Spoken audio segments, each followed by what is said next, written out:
Fairy Tail 100 Years Quest is back with a new chapter, and if you're asking why I didn't cover the last chapter, chapter 155, well, that's because that was more of a filler-esque chapter that was more comedy-focused, and as much as I do like breather chapters, I just didn't find the drive to just make that a whole video, so I kinda skipped it. All you gotta know is, Ignia and Anna got married, and Ignia has somehow the undeniable ridge to rizz up one of the Heartfilia women, so take that as you will. But that aside, it was genuinely a very funny chapter. Ignia somehow has some of the funniest moments in Fairy Tail, but he's a man's man, what can I tell you? But we're not here to talk about Ignia, we're here to talk about the latest Fairy Tail chapter, and seemingly the very first chapter with this upcoming Ignia arc, which has led to a very interesting development in this very first chapter, and also gives me a bit of disappointment, but maybe sometime in the future it'll have some sort of resolution. But before we get into this video, don't forget to like and subscribe, hit the notification bell for updates on future videos, really helps, and it shows you guys enjoy the content I make here on the channel and shows you want to see more.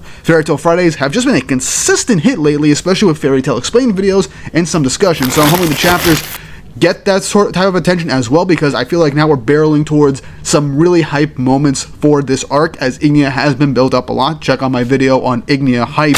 But I'm just gonna say this was a solid chapter to start things off, and let's just get right into things.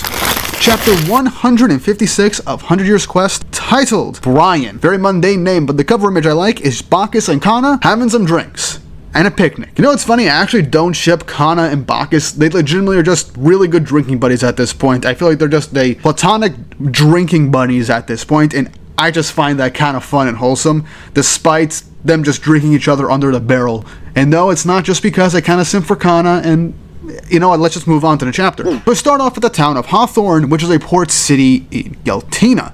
And Jellal is not sticking with the group. He's going back to Ishgal to leave the Fairy Tail team to go on. So, yeah, and hell, Lucy actually does address this, considering that why doesn't he just come with us? Gray just says he can't, this is a Fairy Tail job. We'll touch on that a bit in a second, and I just like how Natsu's oblivious to a bunch of obvious things, and saying like, why didn't he just go back with Sabretooth instead of just sticking with them up until this port town? And Jellal kinda gets blushy because Happy brings up that he wants to spend more time with Urza, as Urza also is kinda blushed. And then Gray and Lucy end up just going away saying, hey, I'm sure you two got plenty to say to each other, we'll head and look for an inn at this point. As Lucy and Wendy just push Natsu aside as he just doesn't get what they're saying whatsoever. I'm not gonna lie, I liked how Urza and Jellal have been getting a little bit more of development with their relationship. So yeah, the two of them are basically by themselves now. Urza thanks him for being such a big help, and Jellal just says, nah, don't worry about it. I'm just glad we got that whole White Witch thing settled all in all. Urza says that they're gonna go off to fight the final dragon god, Ignia, and that the journey will be over soon. And Jellal begins to say, please come home safe. And as Urza says that she can't wait to get home to the guild, Jellal says, when you come back, would you put in a good word for me? As it stuns Urza for a second, as she's just like, wait, you want to join Fairy Tail? Now remember, previously, before the Viernes arc, Urza actually asked Jellal to join Fairy Tail. And for a while, Jellal, being who he is, as someone who doesn't see himself as a whole, being a redeemed sinner, and just views himself as someone that just deserves eternal punishment for all the shit that he's done over the past, some of which not under his full control, but I do understand that he's done a lot of horrible shit, and he does need to make up for it. I do kind of like the fact that in the previous arc, one of the key points of his development is just coming to terms with everything that's happened in his life and moving forward with Fairy Tail. Jellal says that he doesn't want to keep looking back anymore, and that he wants to join Fairy Tail and look ahead and walk his own path. Which I like. It's a very key point in Jellal's character, and I'm just glad that he's gonna officially join Fairy Tail. And as he's saying, well, this doesn't sweep my crimes under the rug, Urza just jabs at him saying, we'll roll out the red carpet for you, the master will be thrilled. And the two of them get close, have the whole classic blushing of each other and just look away. And Jellal says, don't worry about it, I want to join Fairy Tail, so you'd better come home, okay? And Urza says that she promises. So obviously, I swear, this needs a full-on resolution once they get back to the guild hall. Urza and Jellal are the next ones that just need to full-on admit to each other, because it's obvious to both of them. But we get some landscape shots of the town, and it looks like an old Wild West town as we get to a saloon called I really hope my editor just censors that because I have no idea if YouTube will let me say that. You can take the B as to be whatever the hell you guys want, so just think of that as you will. It's a very interesting name for a bar. But as we go in, the crew are asking about the Fire God's Temple, and the barkeep has no real idea what it is. He says that adventurers come here all the time for local flavor, but he's heard all sorts about monsters and labyrinth, but not what they've told him. And when they ask if there's a guild nearby, but the guy just brushes her aside saying, kids aren't allowed in here, is she yours, as he looks at Natsu and Wendy. And I feel like this is just shipping bait at this point, because Natsu's like, come on, she doesn't even look like us, her hair color is completely different. And he goes on to say, what would our kids look like if we had kids? Freaking out Lucy. Gray points out their Edalus version's kids. Lucy then fires back with Edalus, Gray, and Juvia's kid, and this literally just hits Gray like a truck also.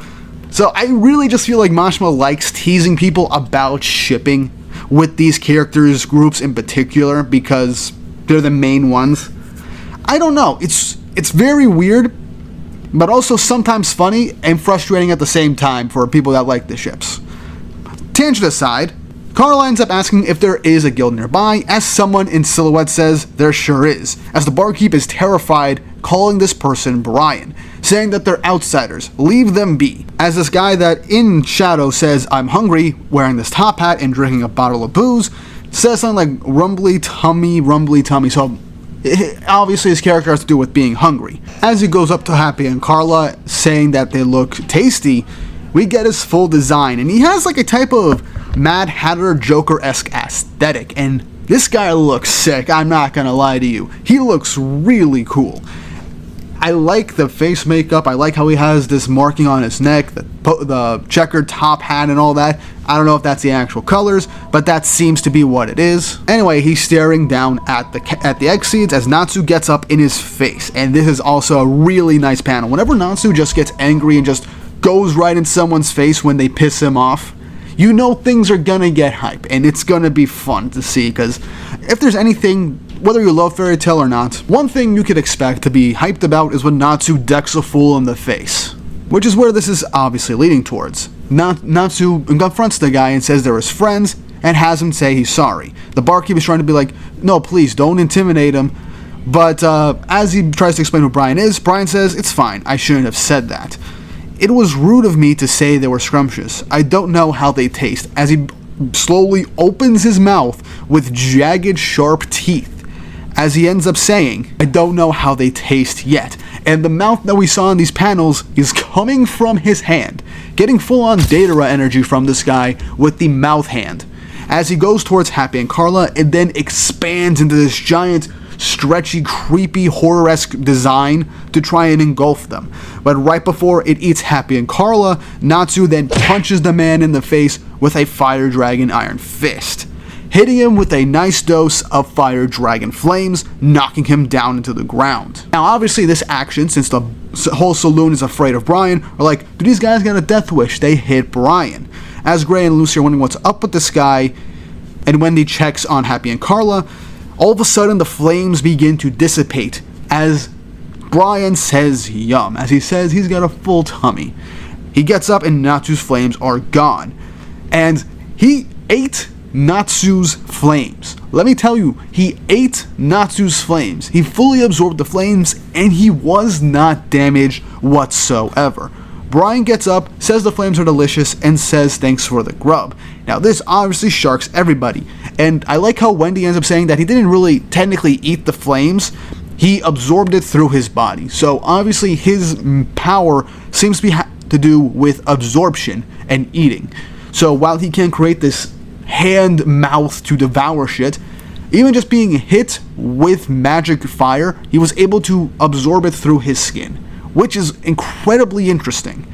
So as he walks out of the bar, Natsu tries to go after him, but the barkeep says you better not get involved with him. As the chapter ends with him saying that Brian is a member of the Dark Guild Fire and Flame, everyone around here knows how heinous they are. That's how the chapter ends. So we officially interacted with the first member of the Fire and Flame Guild, and it is a dark guild. Whether it's a full-on wizard guild, whether it's filled with dragons or demons, or maybe alchemists if Ignia swooped some of those up from Gold Owl thanks to the Signario sisters, we have no clue. But now we have another named character, and this guy has a very interesting ability to absorb seemingly magic or elements in general. And this is honestly, what I think this will lead to is Natsu facing his first opponent that could truly devour his flames since Zonkro. And this will be a nice change of pace because this will kind of act as a warm-up to fighting Ignia. Because, as we know, technically Ignia, even though being a Fire Dragon God, he would technically be under the categorization of a Fire King like Ignial, and Natsu has Fire King mode. So, essentially their flames won't do too much against each other, and they'll just eat each other's flames, like I stated in my Ignia video.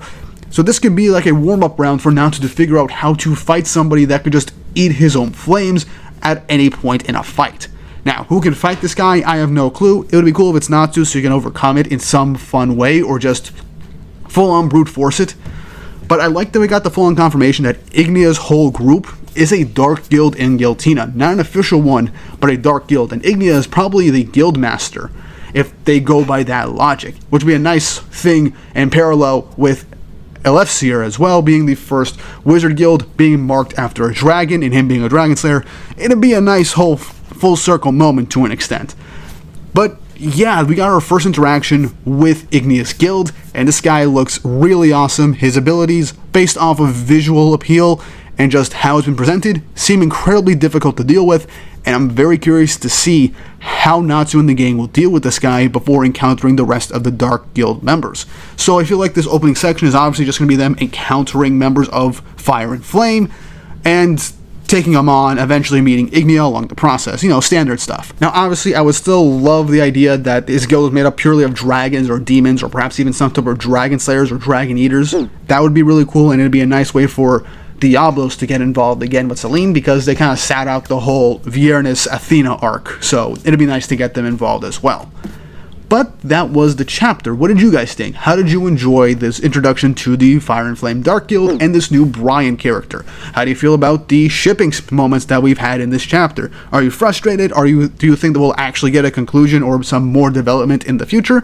How do you feel about Jellal basically dipping after this arc and not joining Fairy Tail until probably in the next arc if we have one?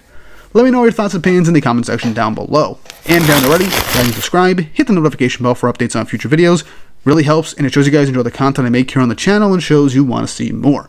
And with all that said and done, I hope you all have an awesome